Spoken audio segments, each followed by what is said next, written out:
नमस्कार मित्रों, आज हम आधुनिक पाश्चात्य दर्शन के इतिहास के अंतर्गत रेने डेकार्ट्स पर चर्चा करेंगे। रेने डेकार्ट्स का जन्म फ्रांस के तुरेन नामक नगर में 1596 ईस्वी में हुआ। वे बचपन से शारीरिक रूप से बहुत दुर्बल थे, किंतु कुशाग्र बुद्धि के थे। उनकी शिक्षा 10 वर्ष की अवस्था में प्रारंभ हुई और 6 वर्षों तक वे मानविकी विषय का अध्ययन करते रहे और 3 वर्ष विशेष रूप से उन्होंने दर्शन शास्त्र का अध्ययन किया। डेकार्ट्स को गणित में विशेष रुचि थी। तत्कालीन स्थापित गणितज्ञों में डेकार्ट्स का नाम बड़े आदर से लिया जाता था।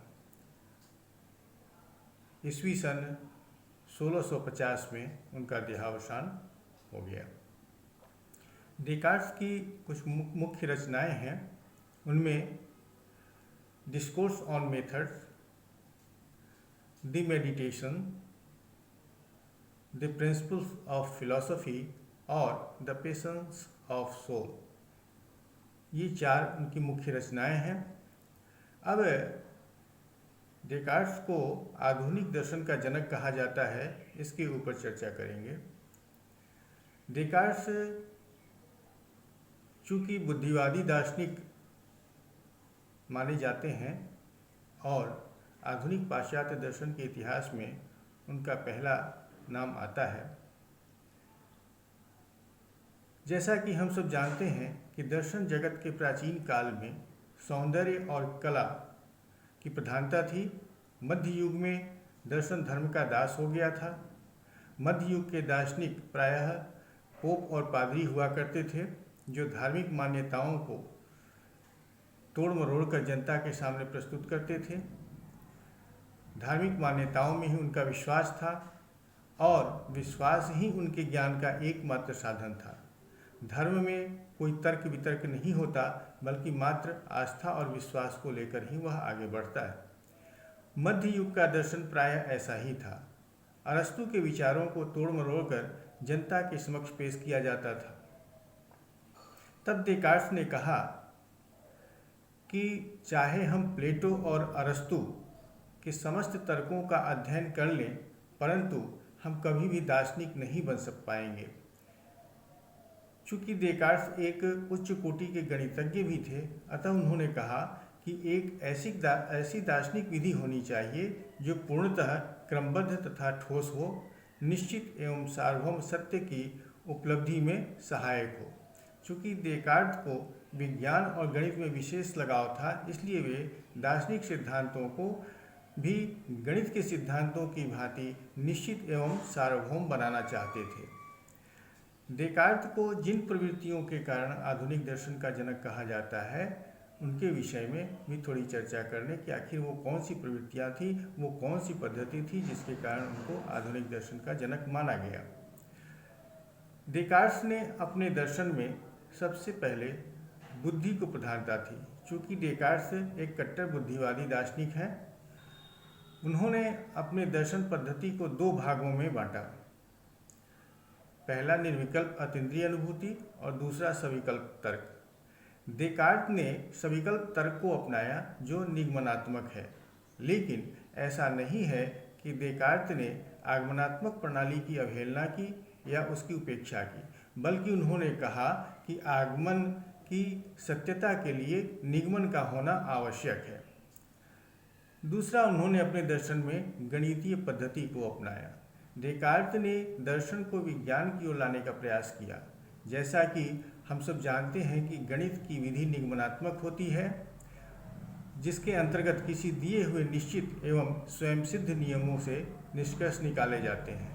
इसलिए डेकार्ट्स के विचार में यह आया कि दर्शन को भी गणितीय पद्धति पर लाया जाए, और उन्होंने निश्चय किया कि दर्शन के क्षेत्र में भी गणितीय विधि का प्रयोग होना चाहिए। अतः डेकार्ट्स ने धर्म की दासता से दर्शन को मुक्त कर विज्ञान की ओर ले जाने का प्रयास किया। डेकार्ट्स ने जिन दार्शनिक समस्याओं का विवेचन किया, कालांतर में अन्य दार्शनिकों ने भी उसी का अनुकरण किया। देकार्त ने प्रत्येक बात को बुद्धि एवं तर्क से निश्चित करने का प्रयास किया। अब उनकी संदेह विधि जो है, जो उनके दर्शन का आधार है, जिसके आधार पर वो अपने लक्ष्य तक पहुंच पाते हैं, वो है क्या? संदेह की विधि। देकार्त ने अपनी विधि को अन्वेषण की विधि कहा। किसी भी ठोस तथ्य की स्थापना के लिए यह आवश्यक है कि हम लोग विश्व की सारी वस्तुओं, घटनाओं एवं तथ्यों पर क्रमबद्ध रूप से संशय करें। यदि विश्व की समस्त वस्तुओं पर संशय करते जाएं, तो निश्चय ही हम एक ऐसे तथ्य पर पहुंचकर रुक जाएंगे जिससे आगे संशय नहीं किया जा सकता। विश्व की सभी वस्तुएं संदेहास्पद है, ऐसा देकार्त ने कहा। देकार्त का मानना है कि कोई भी ज्ञान असंदिग्ध नहीं हो सकता। इस तथ्य की पुष्टि के लिए उन्होंने कुछ प्रमाण उपस्थित किए। पहला उन्होंने जो प्रमाण दिया वो है इंद्रिय ज्ञान भी संशयात्मक है। देकार्त ने कहा कि इंद्रिय ज्ञान जिसे हम सत्य मानते हैं वह भी संशयात्मक है। इंद्रिय ज्ञान मात्र वस्तु विशेष का ज्ञान देती है, जिनमें निश्चितता और सार्वभौमिकता का अभाव रहता है, जिसे विश्वसनीय नहीं कहा जा सकता। जैसे हम सब सुनसान और अंधेरी रात में कहीं जा रहे होते हैं तो कभी कभी ऐसा लगता है कि पीछे से कोई मुझे आवाज़ दे रहा है या कोई मेरा पीछा कर रहा है, जबकि वास्तविकता ऐसी नहीं होती। जब हम कहते हैं कि प्रत्यक्ष ज्ञान असंदिग्ध है और उसके लिए किसी प्रमाण की आवश्यकता नहीं होती, किंतु हमें बालू देखकर जल का बोध होता है या फिर दोपहर के समय तेज धूप में कुछ दूर पर सड़क पर पानी होने का आभास होता है, ऐसा लगता है कि कुछ दूरी पर सड़क गीली है या वहाँ पानी होगा या बारिश होगी। दूसरा उन्होंने कहा कि शारीरिक क्रिया जो होती है वह भी संदेहास्पद है। उन्होंने कहा कि हम ऐसा कह सकते हैं कि हमारे शरीर की सभी क्रियाएं विश्वसनीय होती हैं और इन पर किसी प्रकार की आशंका नहीं हो सकती, क्योंकि शारीरिक क्रियाओं का हमें बोध होता रहता है। जैसे हम अभी बैठकर लिख रहे हैं या हम अभी व्याख्यान दे रहे हैं, यह असंदिग्ध है, क्योंकि हमें अपने द्वारा लिखे जाने और अपने द्वारा बोले जाने की इंद्रियानुभूति हो रही है। यदि इंद्रियानुभूति हो रही है तो इस पर संदेह नहीं किया जा सकता। इसके उत्तर में देकार्त कहते हैं कि स्वप्नावस्था में भी इस प्रकार की अनेक अनुभूतियां हमें होती हैं, जो उस समय अकाट्य प्रतीत होती हैं, पर वास्तव में वह भ्रम होता है। हम व्यवहार में देखते हैं कि स्वप्न में कभी हम दौड़ रहे होते हैं, कभी हंस रहे होते हैं, कभी रो रहे होते हैं। तत्पश्चात देकार्त ने गणित की मान्यता पर भी संदेह किया। गणित में ऐसी मान्यता है कि 2 और 2 मिलकर 4 होते हैं, जो हर स्थिति में 4 ही होंगे, 3 या 5 नहीं हो सकते। और इसी आधार पर हम गणित के बहुत से कठिन सवाल को हल कर लेते हैं। देकार्त कहते हैं कि हम इस नियम को सभी स्थितियों में एक जैसा नहीं पाते हैं।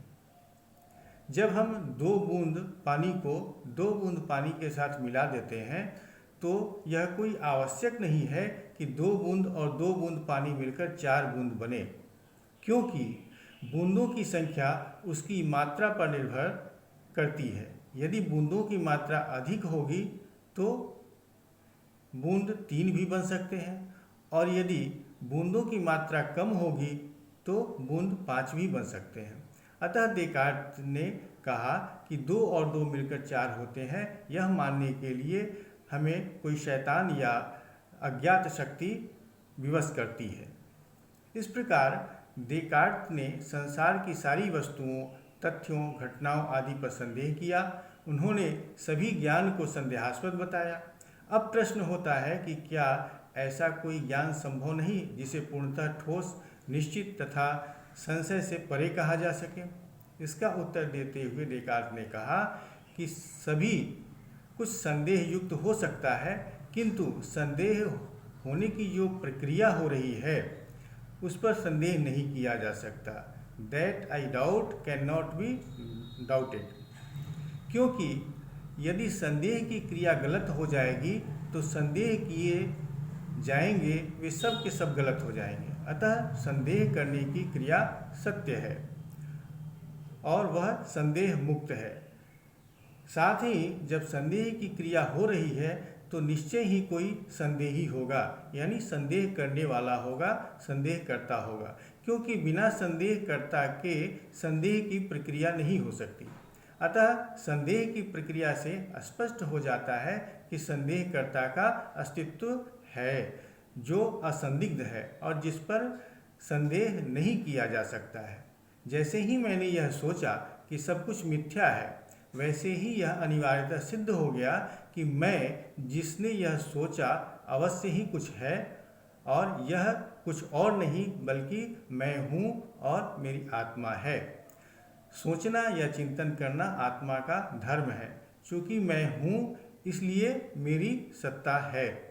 यदि मैं क्षण भर के लिए भी सोचना स्थगित करता हूँ तो मुझे विश्वास करने का कोई अधिकार नहीं है कि उस क्षण मेरी सत्ता है या नहीं है। इस तरह डेकार्ट ने अपनी इस खोज को एक सूत्र में निरूपित करते हुए कहा, कॉजिटो अर्गो सम, जिसका अंग्रेजी रूपांतरण है I think therefore I am या I think therefore I exist, अर्थात मैं सोचता हूँ इसलिए मैं हूँ या मेरी सत्ता है। इस प्रकार डेकार्ट आत्मा की स्वतः सिद्धता को प्रमाणित करते हुए उसकी स्वप्रकाशता एवं ज्ञातित्व को प्रतिपादित करते हैं। आधुनिक पाश्चात्य दर्शन में जो बौद्धिकता, वैज्ञानिकता तथा स्वतंत्रता की प्रवृत्तियां देखने को मिलती हैं वह सब डेकार्ट की देन है। कालांतर में विद्वानों ने भी उन्हीं का अनुकरण किया। डेकार्ट ने प्रत्येक बात को बुद्धि एवं तर्क से निश्चित करने का प्रयास किया, जिसकी झलक हम डेकार्ट के दर्शन में देखते हैं और यही कारण है कि डेकार्ट को आधुनिक दर्शन का जनक कहा जाता है। धन्यवाद।